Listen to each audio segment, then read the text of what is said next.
Hello guys, good morning. आज है 28 अप्रैल 2020 और 28 अप्रैल 2020 से रिलेटेड करंट अफेयर के जितने भी इंपॉर्टेंट क्वेश्चन होंगे वो सारे हम आज की इस वीडियो में डिस्कस करेंगे। तो गाइस, आप पूरी वीडियो को ध्यान से देखिए और स्टार्ट करने से पहले अगर आपने हमारे चैनल को सब्सक्राइब नहीं किया है तो प्लीज़ सब्सक्राइब कर लें और बेल आइकन भी प्रेस कर लें। तो चलिए आज के करंट अफेयर का पहला क्वेश्चन देखते हैं। हाल ही में सना मीर ने अंतर्राष्ट्रीय क्रिकेट से संन्यास की घोषणा की है। उन्होंने किस देश के लिए क्रिकेट खेला था? इसका सी ऑप्शन सही होगा, पाकिस्तान। तो ये आपको दिख रही हैं, ये हैं सना मीर। ये पाकिस्तान की पूर्व महिला कप्तान हैं जो 2009 से 2017 के बीच कप्तान नहीं थी।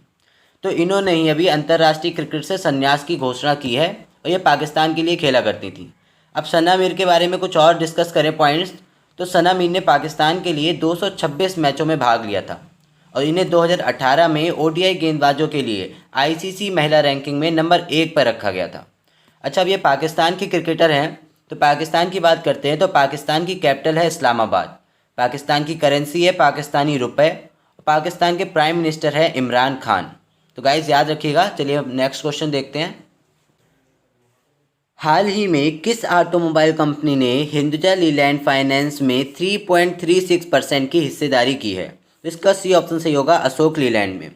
तो अभी अशोक लीलैंड लिमिटेड ने 187.97 करोड़ रुपीस में 3.36% की हिस्सेदारी की है। तो याद रखिएगा, 187.97 करोड़ रुपीस में 3.36% की हिस्सेदारी की है अशोक लीलैंड लिमिटेड ने। अब बात अशोक लीलैंड लिमिटेड की करें तो अशोक लीलैंड एक इंडियन ऑटोमोबाइल कंपनी है और इसका हेडक्वार्टर चेन्नई में है। इसकी स्थापना 7 सितंबर 1948 में हुई है। इसके फाउंडर हैं रघुनंदन शरण। कौन है? रघुनंदन शरण। चलिए अब हम नेक्स्ट क्वेश्चन देखेंगे अपना। हाल ही में किसने मैसेंजर रूम नामक फीचर लॉन्च किया है? तो इसका ए ऑप्शन सही होगा, फेसबुक। तो अभी फेसबुक ने मैसेंजर रूम नामक एक फ़ीचर लॉन्च किया है। अब ये फ़ीचर क्या है तो इसके बारे में आपको बता दूं कि इस फीचर में जिस तरह हम लोग स्काइप पे, जूम पे वीडियो कॉलिंग कर सकते हैं, ठीक उसी तरह इस फीचर पे भी हम लोग एक साथ 50 लोग वीडियो कॉलिंग कर सकते हैं। तो इस फीचर की हेल्प से हम लोग को ऑनलाइन मीटिंग करने के लिए या एक साथ बात करने के लिए काफ़ी हेल्प मिलेगी। तो फेसबुक ने ये लॉन्च किया है। अच्छा, अब आपको याद होगा कि फेसबुक ने रिलायंस जियो में भी 9.99% की हिस्सेदारी की थी, जिसकी कीमत लगभग 43,574 करोड़ थी। तो ये मैंने आपको लास्ट वीडियोज़ में डिस्कस किया था। और इससे पहले का आपको याद होगा कि फेसबुक ने सुपर ऐप बनाने के लिए रिलायंस जियो के साथ समझौता किया था। तो गाइस, आप लोग ये दोनों पॉइंट्स याद रखिएगा। अच्छा, बात फेसबुक की हो रही है तो फेसबुक की एक सोशल नेटवर्किंग साइट है और फेसबुक का हेडक्वार्टर कहाँ है? तो इसका हेडक्वार्टर कैलिफोर्निया में है। फेसबुक के सीईओ कौन है? तो फेसबुक के सीईओ हैं मार्क जुकरबर्ग और इसकी स्थापना 2004 में हुई है। तो याद रखिएगा गाइस दोनों पॉइंट्स। चलिए अब नेक्स्ट क्वेश्चन देखेंगे हम। हाल ही में किसने डेमोक्रेटिक नेशनल पार्टी के सीईओ के पद से इस्तीफा दे दिया है? तो गाइस क्वेश्चन रिपीट कर रहा हूँ कि हाल ही में किसने डेमोक्रेटिक नेशनल पार्टी के सीईओ के पद से इस्तीफा दे दिया है? तो इसका बी ऑप्शन सही होगा, सीमा नंदा ने। तो ये आपको दिख रही हैं, ये है सीमा नंदा। ये कौन है? तो ये भारतीय मूल की अमेरिकी वकील हैं। कौन है? भारतीय मूल की अमेरिकी वकील हैं ये। और इन्होंने ये अभी डेमोक्रेटिक नेशनल पार्टी के सीईओ के पद से इस्तीफा दे दिया है। तो गाइस मैं आपको बता दूं कि अभी नवंबर 2020 में अमेरिका में राष्ट्रपति के चुनाव होने वाले थे और उससे पहले इन्होंने डेमोक्रेटिक नेशनल पार्टी के सीईओ के पद से इस्तीफा दे दिया। अब जो हमारे प्रेजेंट टाइम के अमेरिका के प्रेसिडेंट हैं वो हैं रिपब्लिकन नेशनल पार्टी से। तो याद रखिएगा कि रिपब्लिकन नेशनल पार्टी से हैं और अमेरिका में केवल 2 नेशनल पार्टी हैं। पहली है रिपब्लिकन नेशनल पार्टी और दूसरी है democratic national party. Democratic national party के बराक ओबामा थे और इस टाइम के जो प्रेजेंट टाइम के प्रेसिडेंट हैं डोनाल्ड ट्रंप, वो रिपब्लिकन पार्टी से हैं। तो याद रखिएगा। चलिए अब नेक्स्ट क्वेश्चन देखेंगे हम। हाल ही में किसने कोविड-19 अनुसंधान के लिए विलोकना सर्च इंजन लॉन्च किया है? तो इसका ए ऑप्शन सही होगा, IIITM केरल। तो अभी IIITM केरल ने विलोकना सर्च इंजन लॉन्च किया है। अब विलोकना सर्च इंजन क्या है तो इसके बारे में मैं आपको बता दूं। तो विलोकना एक संस्कृत का टर्म है जिसका मतलब होता है सर्च करना या खोजना। तो अभी इस IIITM ने एक विलोकना सर्च इंजन लॉन्च किया है जिसमें हम लोग कोरोना से रिलेटेड कोई भी क्वेश्चन का एग्जैक्ट आंसर पा सकते हैं। तो इस सर्च इंजन में आप कुछ भी सर्च पे डालें कोरोना से रिलेटेड और उसका आपको एग्जैक्ट आंसर मिल जाएगा।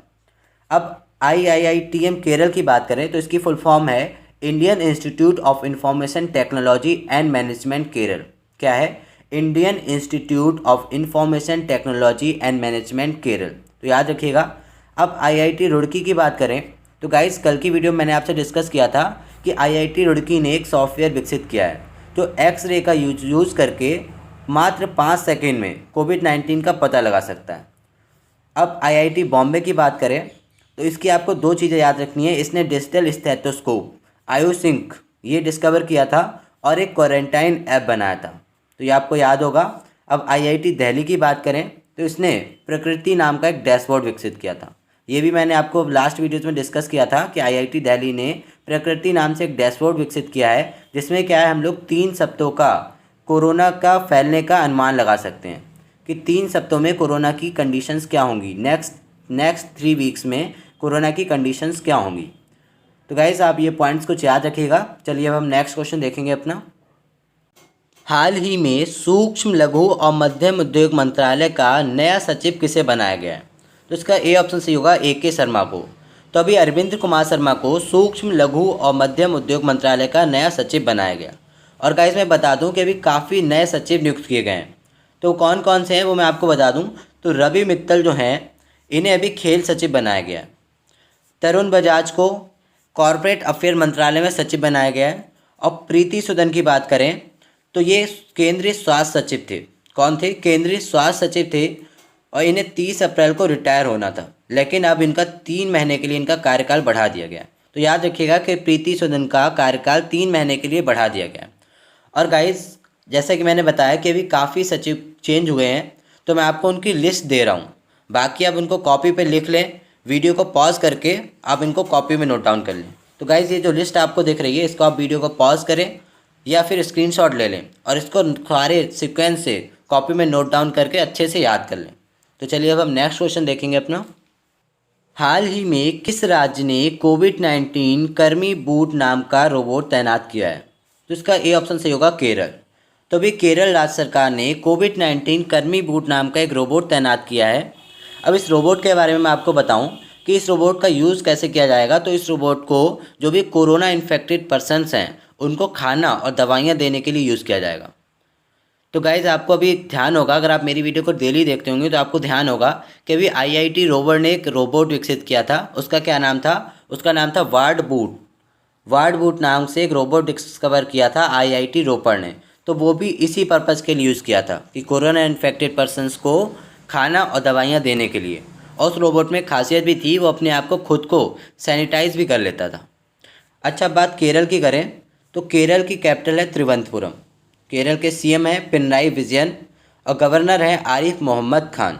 तो गाइज याद रखिएगा। चलिए नेक्स्ट क्वेश्चन देखते हैं। हाल ही में किस राज्य सरकार ने धनवंतरी योजना शुरू की है? तो इसका ए ऑप्शन सही होगा, असम। तो अभी असम राज्य सरकार ने धनवंतरी योजना शुरू की है। अब गाइज आपके माइंड में क्लिक कर रहा होगा कि धनवंतरी योजना ये क्या है। तो इसके बारे में मैं आपको बता दूं कि इस योजना के अंतर्गत लोगों को दवाओं की फ्री में होम डिलीवरी की जाएगी। लोगों के घर घर जाकर लोगों को जो भी दवा चाहिए वो उनको दी जाएगी। इसमें क्या करना होगा कि लोगों को जो भी स्वास्थ्य कर्मी हैं उनके पास में उनसे कांटेक्ट करना होगा, उनको दवाइयाँ बतानी होगी कौन कौन सी चाहिए और वो लोग उनके घर तक उन दवाओं को पहुँचाएँगे। इसमें ख़ास बात एक और है कि अगर उन दवाओं का मूल्य 200 रुपये से कम है तो उनको वो दवाएं मुफ्त में दी जाएंगी। अच्छा बात कैपिटल असम की हो रही है तो असम की कैपिटल है दिसपुर। क्या है? दिसपुर। चीफ मिनिस्टर है S सोनवाल और गवर्नर है जगदीश मुखी। तो गाइस याद रखिएगा। चलिए नेक्स्ट क्वेश्चन देखेंगे हम। हाल ही में किस देश ने सजा के रूप में चाबुक मारने को ख़त्म कर दिया गया? रिपीट कर रहा हूँ क्वेश्चन कि हाल ही में किस देश ने सजा के रूप में चाबुक यानी कोड़े मारने को ख़त्म कर दिया है? तो इसका ए ऑप्शन सही होगा, सऊदी अरब। तो अभी सऊदी अरब में क्या होता था कि जो कोर्ट्स होते थे वहाँ के वो कोड़े मारने की सज़ा दे सकते थे और इनकी कोई सीमा नहीं होती थी कि किसको किस जुर्म के लिए कितने कोड़े पड़ने हैं। तो गाइज़ इसको काफ़ी लंबे समय से इसकी निंदा की जा रही थी और अब फाइनली इसको जाके ख़त्म कर दिया गया है। अच्छा अब आपको इससे रिलेटेड एक और क्वेश्चन है वो याद रखना है कि अभी तक सऊदी अरब में एक प्रावधान था कि अगर कोई भी नाबालिग जुर्म करता था तो उसकी सज़ा के मुताबिक उसको सजाए मौत तक दे दी जाती थी। तो अब उसने भी ख़त्म कर दिया गया। अब आप किसी नाबालिग को सजाए मौत नहीं दे सकते वहाँ। और एक और है कि उसमें 10 साल से ज़्यादा उनको जेल भी नहीं कर सकते। तो ये 2 रूल्स उसने नए बनाए हैं, तो याद रखिएगा। अच्छा, बात सऊदी अरब की हो रही है तो इसकी कैपिटल है रियाद, करेंसी है सऊदी रियाल, तो याद रखिएगा। चलिए नेक्स्ट क्वेश्चन देखते हैं। हाल ही में कोविड-19 किस भारतीय राज्य के द्वारा शुरू किया गया? क्वेश्चन रिपीट कर रहा हूँ, हाल ही में कोविड-19 किस भारतीय राज्य के द्वारा शुरू किया गया? तो इसका बी ऑप्शन सही होगा, मिज़ोरम। तो अभी मिज़ोरम ने कोविड-19 शुरू किया है। अब आपके माइंड में क्लिक कर रहा होगा कि कोविड-19 ये क्या है। तो गाइज इसके बारे में आपको बता दूँ कि इसमें क्या है, जो स्पेशली ट्रक ड्राइवर होंगे वो इसमें अपना रजिस्ट्रेशन करा सकते हैं। और जब वो रजिस्ट्रेशन कराएंगे तो उन्हें एक पास नामक का एक लाइसेंस प्रदान किया जाएगा। अब उस लाइसेंस का क्या यूज़ होगा, तो इन लॉकडाउन के दिनों में एक राज्य से दूसरे राज्य के लिए आवश्यक सामान को ले जाने के लिए उन पर कोई रोक टोक नहीं होगी। तो पास वो दिखाएंगे और उन्हें आसानी से अलाउ कर दिया जाएगा।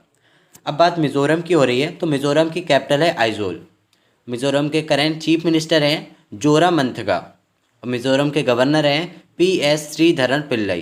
कौन है? PS श्रीधरन पिल्लई। तो गाइस ये हमारा लास्ट क्वेश्चन था। और करेंट अफेयर से रिलेटेड जितने भी एग्जाम पॉइंट ऑफ व्यू से इंपॉर्टेंट क्वेश्चंस थे वो हमने आज की इस वीडियो में डिस्कस करें। और गाइस मुझे उम्मीद है कि आपको वीडियो पसंद आई होगी। और अगर वीडियो आपको पसंद आई हो तो प्लीज़ लाइक और शेयर करिएगा।